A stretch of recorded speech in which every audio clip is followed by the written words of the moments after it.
bahwa orang Indonesia yang meninggal tuh hampir 1.900 Oke. PMI yang meninggal di luar negeri. Oke. Ya, dan ini rata-rata yang memang berangkat Korban Pak itu Iya, Pak? korban. Bahwa memang di sini korbannya, khususnya yang kita bahasan ini adalah warga negara Indonesia. Ya, yang memang mereka diiming-imingi untuk bekerja di satu tempat yang gajinya tinggi, ya, terus mendapatkan fasilitas-fasilitas yang negara-negara maju. Perempuan ini bekerja sebagai rata-rata PRT di apartemen, ya, dan memang beberapa yang contohnya kemarin ada yang dia dari jam 5 subuh sampai jam 12 malam bekerja. Kemudian dia disekap, diintimidasi, sering mendapatkan kekerasan dari majikannya sehingga dia kabur. Kemudian dia ditangkap ya sama polisi di sana, kemudian diserahkan karena dia warga negara Indonesia, diserahkan kepada kedutaan kita.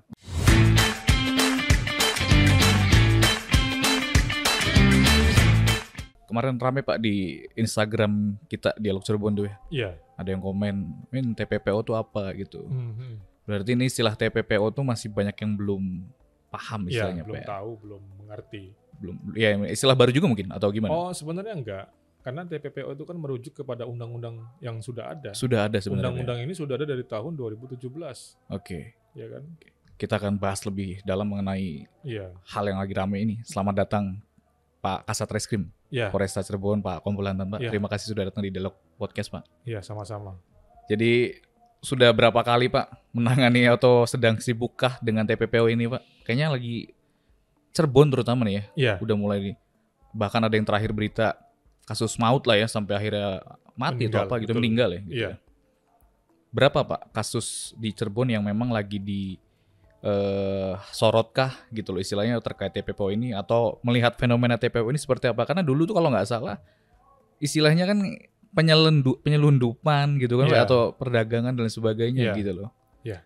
Jadi mungkin ini ya saya jelaskan dulu mungkin asal muasal kenapa kok sebulan terakhir ini kita khususnya di Indonesia nih ramai terkait penindakan TPPO dan PMI ya karena memang pertama berawal dari perintah Bapak Presiden. Ya, pada akhir bulan Mei kemarin ya yang beliau memerintahkan kepada aparat kepolisian dan yang terkait lainnya untuk memberantas tindak pidana perdagangan orang dan pekerja migran Indonesia. Karena memang didasari bahwa data mungkin kemarin kan ramai kan di media itu bahwa orang Indonesia yang meninggal tuh hampir 1.900 PMI yang meninggal di luar negeri. Ya, dan ini rata-rata yang memang berangkat korban Pak itu Pak? Iya, korban. Dan ini emang ilegal berangkatnya. Nah, sebulan terakhir aja itu dari bulan Januari sampai bulan Mei kalau nggak salah ya di daerah timur, kalau nggak salah di NTT, itu sudah ada 55 orang yang meninggal. Nah, jadi berawal dari hal tersebutlah Bapak Presiden memerintahkan kepada aparat kepolisian untuk melakukan penindakan karena kita di kepolisian salah satunya adalah terkait dengan penegakan hukum. Ya, kemudian khususnya di Polresta Cirebon ya semenjak berlakunya perintah dari Bapak Presiden kepada kita sudah melakukan penindakan dengan adanya 15 kasus yang kita itu di Cirebon Pak? Khusus di Cirebon. 15 kasus dengan tersangka jumlah 13 orang. Ya, yang sudah kita tahan sekarang di kantor tahanan di Polresta Cirebon. Nah, kemudian memang ya walaupun ini kita di akhir-akhir ini ya kemarin kita sudah dapat penghargaan dari Bapak Kapolri karena termasuk Polres yang tertinggi pengungkapan TPPO-nya dan PMI, tapi kita sampai dengan saat ini masih melakukan investigasi, penyelidikan, penyidikan dengan mengarah kepada hal-hal yang sesuai dengan yang kita lakukan penyelidikan tadi.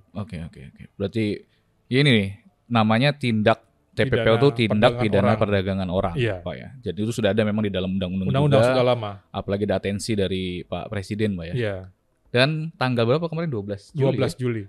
Polresta Cirebon meraih penghargaan peringkat 2 terbaik dalam penanganan kasus TPPO. Tapi sekarang juga tadi istilahnya masih, Pak. Iya, masih. Terus mencari istilahnya memberantas ya. Iyalah, masih kita melakukan penegakan hukum dengan laporan-laporan warga yang istilahnya menjadi korban seperti itu. Itu termasuknya banyak loh pasti gitu Pak ya, korban Indonesia berarti Pak. Banyak itu. Ini saya sempat baca pas kilas barangkali salah dikoreksi Pak. Ini kalau nggak salah juga kan fenomena istilahnya ini sempat ramai juga di negara Libya kan kalau salah Pak ya. Iya. Tentang perdagangan orang dan sebagainya gitu. Atau kalau kita ke sedikit geser lah, nggak usah jauh-jauh di daerah-daerah. Iya. Ini kan dengan iming-iming pekerjaan dan sebagainya gitu Pak. Nah tadi Cirebon sendiri Pak menangani 15 kasus dan 13 tersangka yang sudah terungkap. Ini motifnya tuh apa sih Pak sebenarnya Pak? Sampai akhir terjadi gitu loh. Mungkin saya jelaskan lagi ya. Tadi dibilang bahwa zaman dulu mungkin ada pemiripan nih antara tindak pidana perdagangan orang ya dengan penyelundupan. Ya kalau kita menyebutnya itu people smuggling kalau penyelundupan itu. Ya, kalau people smuggling memang lebih mengarah kepada orang-orang atau warga negara yang dari negara konflik menuju negara-negara yang negara-negara ketiga. Misalnya ke Australia. Ya contohnya adalah negara-negara yang konflik di Timur Tengah. Ya karena mereka mungkin mendapatkan intimidasi negaranya, kemudian dia menghubungi sindikat ya untuk bisa menyeberang ke negara ketiga dengan harapan mendapatkan suaka. Ya, nah disitulah memang para pelaku people smuggling atau smuggler lah kalau bahasa ininya, ya mereka yang memanfaatkan ya korban-korban tersebut ya dengan ya biaya yang lumayan mahal ya sehingga mereka bisa diseberangkan ke tujuan negara ketiga. Padahal itu suatu hal yang dilarang. Ya, nah di sini di TPPO agak sedikit berbeda bahwa memang di sini korbannya, khususnya yang kita bahaskan ini adalah warga negara Indonesia, ya, yang memang mereka diiming-imingi untuk bekerja di satu tempat yang gajinya tinggi, ya, terus mendapatkan fasilitas-fasilitas yang negara-negara maju, ya. Nah, padahal pada prakteknya mereka ini berangkat, saya ulangi lagi, mungkin saya tambahkan, rata-rata ini yang kita tangani 15 kasus ini adalah yang korbannya diberangkatkan ke negara Timur Tengah, yang sampai dengan saat ini masih dari tahun 2015 itu moratorium, ya. Jadi memang mereka tidak dibolehkan ke situ karena masih ditunda, ya, tidak ada izin dari pemerintah. Sehingga, tapi mereka karena tadi iming-iming dari pelaku, ya, untuk mendapatkan gaji yang besar, ya, akhirnya mereka, ya, walaupun diberangkatkan dengan secara ilegal, karena sudah pasti ketika dia berangkat ke negara moratorium, kalau yang resmi pasti tidak berani mereka, karena memang dilarang. Tetapi yang mereka ilegal, ya mereka karena tidak dilihat, tidak dipantau, tidak dicek, ya mereka berani memberangkatkan. Nah, karena dan juga mereka berangkat ilegal, otomatis ya di negara yang dituju mereka juga tidak mendapat pemantauan, ya sehingga memang sering terjadinya ada intimidasi, ada penyekapan, kekerasan. Berarti penyelundupan itu tuh ada di dalam proses disebut TPPO tadi Pak ya? Ya bisa di situ juga, dan ya hal-hal lain nanti tergantung unsur yang memang mengikuti perbuatan tersebut. Itu. Karena kalau penyelundupan itu memang ini kadang-kadang dua-duanya memang dari korban pun mengetahui gitu. Sadar bahwa mereka memang akan diberangkatkan ke daerah sana. Nah, tapi memang di perjalanannya ini prosesnya yang tidak benar seperti itu. Sadarnya tapi kan nggak tahu Pak ya, maksudnya bahwa saya akan dibawa kemana dan karena memang ini kan korbannya rata-rata kan menyasar warga negara yang pendidikan rendah. Jadi mereka kadang-kadang tidak paham, tidak tahu targetnya berarti. Iya, tidak tahu mau dibawa kemana, hanya mungkin diiming-imingi gaji yang besar. Bahkan ilegal pun mereka ikut tertarik gitu ya. Bahkan dengan ilegal pun mereka mikirnya yang penting dapat gaji besar, mereka mau berangkat. Nah, itu yang memang sasaran-sasaran dari para pelaku-pelaku TPPO dan Undang-Undang PMI ini. Seperti ininya itu. Apa ya Pak? Prosesnya tuh sebenarnya apa sih Pak di dalam kasus TPPO ini? Maksudnya gini. Berarti kan ada satu oknum yang dia tadi kata Bapak kan istilah, atau kita sebut calo lah Pak, biar lebih simpel kan. Calo tadi kan menawarkan iming-iming dan sebagainya. Berarti kan dia tidak bergerak sendiri Pak. Dengan asingkah atau memang orang sendiri juga gimana? Jadi memang sudah kita petakan ya bahwa di tindak pidana ini memang rata-rata pelaku tidak sendiri. Karena mereka ada yang sebagai sponsor, ada yang sebagai perekrut, ada yang menampung, ya kan, termasuk ada yang memberangkatkan, kan. Nah ini biasanya ya sindikat, jadi tidak mungkin dia berbuat sendiri. Sehingga kita ada pun satu perkara itu dari yang perekrut, sponsor, sampai yang memberangkatkan kita tahan sekarang. Jadi memang tidak hanya satu orang, mereka pasti jaringannya juga kita proses. Nah itu. Si calo ini memang diajak langsung, maksud kasus yang udah DP ya? Si calo ini memang diajak langsung untuk melakukan kejahatan ini, atau dia sebenarnya juga nggak tahu Pak? Atau ada yang begitu gitu maksudnya? Ya kalau kita lihat dari beberapa modus yang ada, kita yakin pelaku tahu. Yang saya sampaikan tadi, karena mereka bukan baru sekali melakukan hal seperti ini. Dan mereka pun pasti tahu. Karena ini diberangkatkan ke negara-negara yang memang tadi saya sampaikan, negara konflik, negara moratorium, sehingga ya mereka tahu itu bahwa itu tidak boleh, itu ilegal. Kalau mereka melanggar, ya mereka bisa dikatakan berbuat pidana. Itu. Nah kalau kemarin udah mengungkap, kalau nggak salah tuh ada juga yang kemarin ramai itu sampai meninggal itu ya korbannya. Ya, itu yang di itu Turki. Akhirnya terbongkar itu seperti apa, Pak? Ya, dulu yang perkara itu terbongkar pertama memang karena laporan ya. Oh, ada laporan dari orang tuanya ya, yang melaporkan bahwa anaknya awalnya dikira ditipu lah seperti itu. Karena dia tadinya mau berangkat ke negara yang memang dia mau, ternyata setelah diberangkatkan ke negara yang tidak sesuai dengan harapan. Ya kan, dilalah di sana ternyata dia kepikiran, sakit, akhirnya meninggal dunia.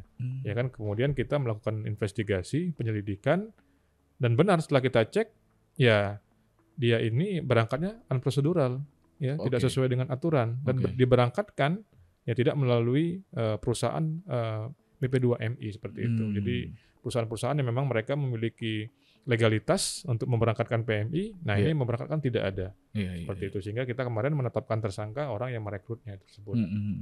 Tapi emang kebanyakannya di sana tuh akhirnya kerjanya apa sih, Pak? Kerjanya disiksa atau ya? Jadi dari beberapa korban kemarin yang kita tangani ya memang hampir mayoritas itu adalah perempuan. Ya kan, cuma satu kemarin yang laki-laki yang bekerja sebagai teknisi, tapi juga sama, ya kan, sisanya adalah perempuan. Nah mereka perempuan ini bekerja sebagai rata-rata PRT, PRT di sebuah rumah di apartemen, ya, dan memang beberapa yang contohnya kemarin ada yang dia dari jam 5 subuh sampai jam 12 malam bekerja, ya kan, kemudian dia disekap, diintimidasi, sering mendapatkan kekerasan dari majikannya, sehingga dia kabur, kemudian dia ditangkap ya sama polisi di sana, kemudian diserahkan karena dia warga negara Indonesia, diserahkan kepada kedutaan kita. Setelah dicek ternyata benar dia berangkatnya ilegal karena nggak terdata di sistem yang dibuat. Baru kemudian dia pulang, dideportasi. Itu. Nah kalau gitu salah nggak nih sebenarnya korban ini? Ya, atau atas dasar ketidaktahuan? Ya tadi saya sampaikan, memang di sini pada awalnya korban memang tahu dia akan berangkat. Ya, sadar gitu kan? Sadar, tapi memang dia ini ya karena ketidaktahuan dia dimanfaatkan oleh pelaku-pelaku secara hukum ini. Maksudnya tuh, Pak? Kira-kira korban ini bersalah juga nggak, Pak, akhirnya? Ya kalau secara aturan hukum ya tidak kita kenakan dia sebagai tersangka, karena dia kan korban. Tetap dilindungi berarti ya, Pak? Ya, karena tetap kita lindungi dia karena dia sebagai korban di situ. Oke. Mungkin gitu. Edukasi sih, Pak ya. Edukasinya jauh lebih penting. Betul, makanya memang nanti mungkin di ending ya, di akhir pesan-pesan kita kepada masyarakat Cirebon, ya terutama yang mungkin memiliki niat untuk bekerja di luar negeri, agar lebih hati-hati. Berarti nggak hanya kayak pekerja seks komersial gitu kan. Semua pekerjaan apapun, cuman gaya kerjanya tidak memanusiakan manusia gitu mungkin, Pak? Ya, itu salah satunya bentuk kekerasan atau mungkin bentuk intimidasi yang dia terima di sana. Karena kan kalau bicara eksploitasi itu ya bisa tenaga, misalnya kan dia diperas tenaganya, atau juga secara seksual dijadikan PSK dan lain sebagainya. Yaitu yang jadi begini, dia berangkat saja walaupun di sana tidak dilakukan secara, maksudnya normal ya, tidak dianiaya, tidak dipekerjakan sebagai PSK. Selama dia berangkatnya unprocedural, itu sudah melanggar hukum. Apalagi di sana dia memang mendapatkan ya tadi itu kejadian-kejadian atau perbuatan yang dia dilecehkan, diperkosa, kemudian dianiaya, disekap, itu sudah ya mungkin kalau bisa kita katakan di sana juga terjadi tindak pidana. Di negara tersebut. Dan bahkan tidak digaji juga ya mungkin? Ya, ada juga tidak digaji atau digaji tapi ya mungkin sedikit sekali, tidak sesuai dengan harapan atau yang dijanjikan pada saat dia mau berangkat. Iya. Nah itu mereka-mereka yang apa istilahnya berarti yang menggunakan jasanya kita sebut ya maksudnya. Yang menggunakan jasa si korban tadi, atau misalnya tadi kan PRT Pak ya? Iya. Dia sebagai majikannya. Iya. Itu mereka juga tahu Pak, kalau ini kan mereka tuh legal gitu loh. Saya salah nih menggunakan jasa mereka ini. Atau gimana Pak? Ya kita memang kalau sampai dengan saat ini tidak sampai meriksa ke orang-orang di sana ya. Kita hanya memproses orang yang memberangkatkan dari Indonesia. Proses ininya gitu secara unprocedural. Ya kalau di sana mungkin kembali kepada hukum aturan di negara tersebut. Jika mungkin di situ ada penganiayaan, ada kekerasan seksual, ya mungkin bisa diproses sesuai dengan hukum yang di sana. Kan? Nah, dan juga ya kita lihat ya karena ini mereka berangkat tidak melalui yang resmi, ya otomatis saya yakin di sana juga tahu kalau emang ini orang-orang yang tidak secara resmi berangkat atau bekerja di negara mereka. Gila, merinding loh Pak. Saya kalau saya jadi korban gitu kan, saya udah berharap besar gitu kan. Iya, ada juga itu yang kemarin tuh kalau nggak salah di Irak sama Syria itu. Dia kerja itu, ya mohon maaf, setiap hari tuh selalu ya ketakutan karena suara bom. Wow. Kan negara konflik. Jadi iya. dia kerja itu selalu ya di bawah ketakutan. Karena setiap hari mendengar suara letusan, ledakan, tembakan. Iya, nggak ada yang ngejamin bisa hidup enggak nih gitu. Betul, makanya ya memang tekanannya luar biasa saya sekali. Saya sampaikan tadi 1.900 warga negara kita meninggal di luar negeri. Ya, yang berarti masih banyak lagi ya korban-korban yang masih hidup juga, Pak. Itu makanya kita kemarin diperintahkan untuk menindak ya, setidaknya kita melindungi warga negara kita yang jangan sampai mereka berangkat ke negara-negara ya istilahnya tadi yang ya tidak semestinya di situ. Modusnya apa sih, Pak? Maksudnya kalau tadi kan iming-iming akhirnya dikerjakan di sinilah dan sebagainya. Ada yang menarik gak mungkin Pak? Akhirnya kok bisa kamu tertarik kayak gitu loh Pak? Ya hampir mayoritas yang kita lihat ya dari hasil investigasi kita, iming-iming yang paling dominan adalah gaji yang tinggi. Memang itu yang membuat para korban ini nomor satu gaji gitu ya. Iya, karena mereka melihat gajinya tinggi, puluhan juta, ya kan. Padahal faktanya di sana ya nggak lebih dari upah minimum regional di kita. Iya. Seperti itu. Oke, nggak ada hal lain, pokoknya ini gaji lu segini nanti di sana gitu, pasti udah langsung tertarik gitu. Iya, rata-rata itu. Karena saya lihat memang tidak ada motif-motif lain dari korban yang mereka tertarik untuk bekerja di luar negeri. Rata-rata karena gaji yang lebih tinggi. Nah ini tadi bicara soal adanya korban juga sadar dan sebagainya. Kemudian udah terlihat apa kata Bapak kan biasanya melihat tersangka ini mencari korban yang berpendidikan rendah dan sebagainya gitu. Apa emang itu Pak spesifik sasaran para pelaku gitu loh Pak? Ya seperti yang tadi saya sampaikan ya, kalau pelaku itu kan pasti memang memanfaatkan ketidaktahuan atau mungkin keawaman dari calon korban ini. Dan memang rata-rata orang-orang yang ya tadi saya sampaikan mereka butuh itu gitu. Sehingga gampang sekali dibujuk, dirayu oleh pelaku ya dengan iming-iming gaji yang tinggi, terus fasilitas kerja yang enak, ya kan? Sehingga ya itulah yang dimanfaatkan dia. Dan memang banyak pelaku-pelaku itu yang ya mungkin contoh juga dari teman-temannya, dari saudara-saudaranya yang sudah berangkat, ya dilalah mungkin itu yang benar ya. Sehingga itu menjadi referensi bagi dia.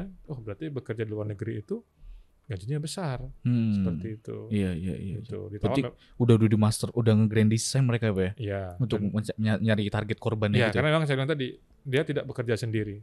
Ada sindikatnya, ya mungkin dari luar negerinya pun ada, orang Indonesianya ada, sehingga ketika ada permintaan untuk ya calon pekerja, mereka sudah ada nih target-target yang mereka tuju. Iya. Orang-orang yang memang ya dari awal mungkin ditambah lagi mungkin yang memang dia yang mau kerja. Itu sudah dalam target mereka. Seperti itu. Tapi mohon maaf nih Pak, jangan-jangan calonnya juga sebenarnya butuh duit itu tuh Pak? Iya, karena menengah ke bawah juga gitu. Mereka calo-calo ini juga mereka ketika berhasil memberangkatkan tenaga kerja, mereka juga mendapat keuntungan di situ. Dibayar mereka. Iya. Sehingga ini juga menjadi suatu bisnis. Ada fakta yang terungkap Pak di kasus yang udah diungkap ini? Berapa Pak? Ya, dia sih tidak nyebut banyak, ada yang dari 5 juta sampai 15 juta per orang. Wow. Iya. Luar biasa loh. Iya, jadi dia setiap memberangkatkan orang tuh dapat duit. Iya. Kan, dapat komisi. Berarti ada yang menyetir loh Pak ini Pak berarti. Ya makanya saya bilang ini udah sindikat sudah terorganisir. Iya. Makanya ya mereka ketika berhasil memberangkatkan dapat duit. Iya. Coba dikalikan berapa yang mereka berangkatkan. Iya, untungnya luar biasa. Tinggal dikalikan saja. Dan itu mereka nikmati sendiri gitu ya Pak. Maksudnya apa namanya tadi itu bonus yang tadi kasarnya dijanjiin sama oknum ini benar didapatkan itu Pak sama calo ini? Iya, dia kan mendapat untungan itu ya untuk dia, bukan untuk dibagi-bagi atau mungkin ya untuk operasional dia. Iya. Seperti itu. Tapi dia pasti itu memang jatahnya dia. Iya. Akhirnya tutup mata bahwa itu salah gitu. Betul sekali. Iya. Nah, kalau ke korbannya sih gimana Pak? Dari versi korban pasti kan rugi lah Pak, merugi mungkin secara materi juga rugi, secara fisiknya gitu kan, ke keluarga juga sebagainya. Dari versi kacamata negara nih Pak, ada atau ke tersangka ini yang akhirnya dituntut untuk mengganti rugi gitu loh Pak? Iya. Ya memang kalau secara keseluruhan ya kita lihat untuk korban-korban ini pada saat dia awal itu memang dia belum tahu, yang saya ulangi tadi ya, dia belum tahu bahwa dia mau ke situ. Sampai mungkin dia menyadari dia menjadi korban dari TPPO, PMI, undang-undang PMI, sehingga dia pulang, baru mereka merasa dirugikan. Ya kan? Dan hampir rata-rata memang dengan para pelaku tidak ada ganti rugi, ya kan? Tetapi kita dari negara kemarin mencoba mengajukan ke LPSK, ya untuk korban-korban yang dirugikan ini kita minta restitusi dari negara. Seperti itu. Jadi memang diupayakan mereka mendapat ganti dari kerugian dia yang menjadi korban tindak pidana. Ya minimal psikologisnya lah Pak ya, istilahnya kan. Psikologis tetap kita dampingi, maksudnya secara material pun mereka kita upayakan mendapat restitusi dari negara. Iya. Makanya kemarin kita dari semua perkara ini, korban ya kita ajukan ke LPSK untuk mendapat restitusi tadi. Seperti itu. Dari Mei sampai masifnya pergerakan untuk memberantas Pak, memberantas dari Polres Cirebon sampai sekarang ada Pak, masih adakah maksudnya di Cirebon sendiri Pak menurut Bapak? Ya kemarin memang setelah kita agak mungkin agak cooling lah, ada laporan lagi. Oke. Iya, ada Cirebon Pak, di Cirebon itu. Ada 2 laporan lagi terkait TPPO. Sorry, kabupaten atau kota Pak? Kabupaten. Ya, karena kan kalau kita kan wilayah hukumnya kabupaten. Iya. Cirebon kabupaten. Ya kita dapat laporan lagi 2. Oke. Gitu. Dan ini lagi dalam tahap penyelidikan. Oke. Seperti itu.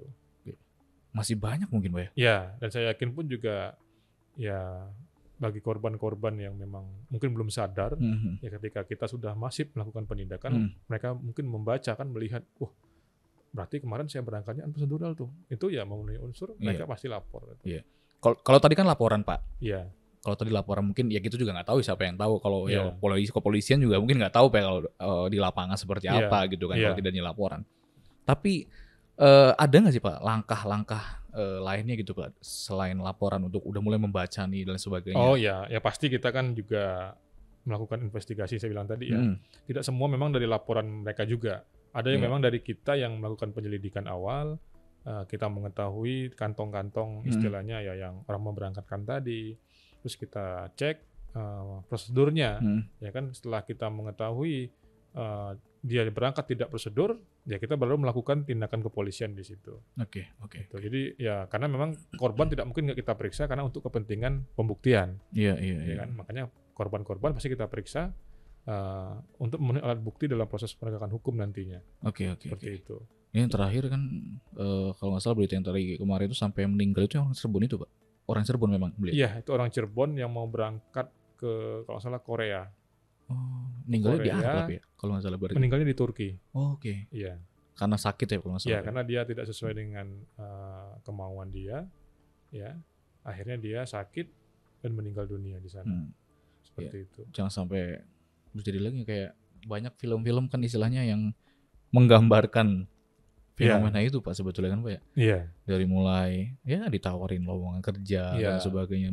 Bahkan sekarang nggak usah jauh-jauh TPP, lowongan kerja yang bohong-bohongan juga ada kan Pak di tadi sekitar tuh, sini gitu loh. Mereka diiming-imingi gaji gede, ternyata mereka berangkat dieksploitasi dia di situ. Iya. Kan? Jadi pola pikirnya mungkin yang penting dapat duit gede gitu Pak ya. Betul. Ini jadi PR nggak sih Pak? Maksudnya PR bersama juga buat wadah yang saya nggak paham ya apa bahasa ininya nih yang mewadahi untuk pekerja luar kayak gitu dan sebagainya kan akhirnya jadi kayak citranya atau lain sebagainya nggak sih Pak? Ya kan kita dalam hal penegakan hukum ini kan kita juga menggandeng dinas-dinas terkait, Disnaker Trans, kemudian dari BP2MI, dari imigrasi, ya kan, ya untuk bersama-sama dan memang ya tadi. Ini meninggal ini kan rata-rata kan yang tidak terregistrasi. Padahal kalau mereka berangkat resmi, pasti tadi mereka terregistrasi semua di Disnaker, di BP2MI, di imigrasi. Nah ini karena mereka ilegal, otomatis nggak terdata. Itu. Makanya perlu dikasih tahu Pak hal-hal seperti ini gitu kan ke masyarakat gitu loh. Seperti apa berarti tadi Pak? Legalitasnya kah atau yang dicek tuh? Makanya kan ketika masyarakat mereka ada rencana mau kerja di luar negeri, pastikan memang yang memberangkatkan mereka ini adalah ya yang resmi, yang berizin, ya kan, dan memang ya sesuai dengan aturan, ya karena mereka kalau tidak sesuai dengan aturan otomatis mereka ilegal di situ. Iya. Ya minimal kantor kan Pak ya? Ya kantornya ada, perizinannya lengkap, legalitasnya kan, dan mungkin dari track record juga bisa. Iya. Track record bahwa memang dia ya perusahaan yang biasa memberangkatkan PMI. Iya. Itu.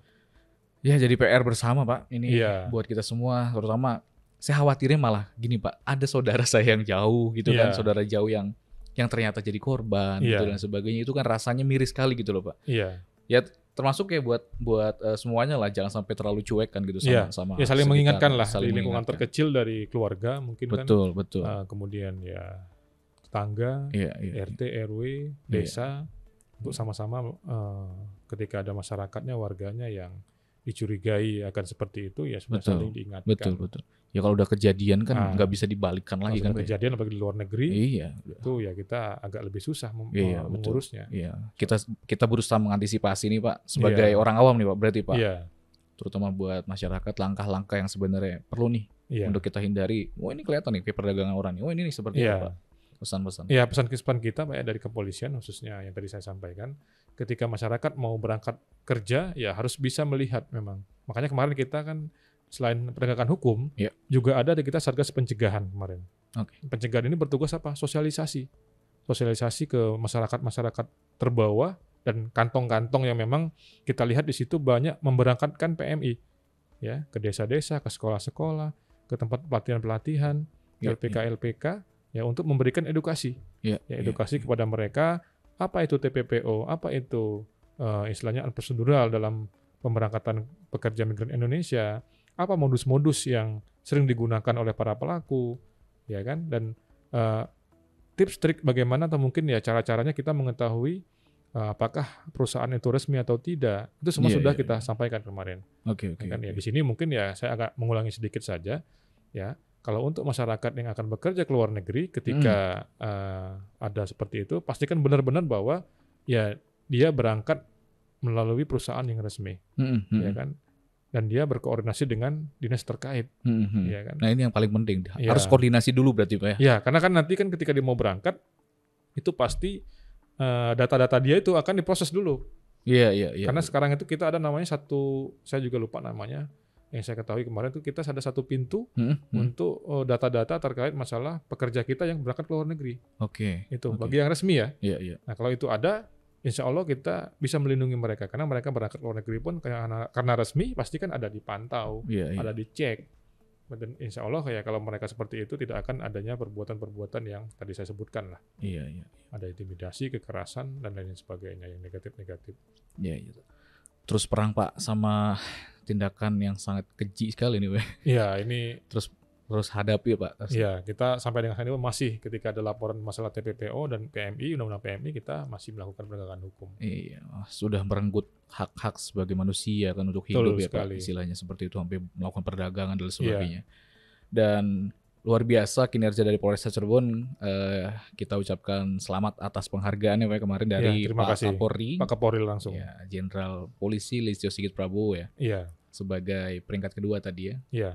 Dan mungkin menarik nih nanti kalau ada investigasi mendalam dari Polresta Cirebon Kak, kita bisa bikin liputan khusus nanti. Iya, boleh nanti supaya ada educate-nya juga gitu loh Pak. Iya, fakta-fakta di lapangan misalnya dari korban-korban ini apa sih yang kita temukan. Betul. Kalau juga bagian edukasi ya. Betul. Kalau kita ngobrol gini kan ya masih sekedar istilahnya normatifnya TPPO itu apa kan gitu Pak istilahnya. Bisa ya, Tan? Nanti oke lah. Pak, terima kasih banyak sekali lagi Polresta Cirebon, selamat tetap bertugas ya, selamat bertugas. Memberantas semua hal yang ada di Cirebon, menjaga keamanan, kondusivitas dan lain sebagainya. Terima kasih juga buat yang sudah nonton. Thanks for watching. Keep positive and stay humble.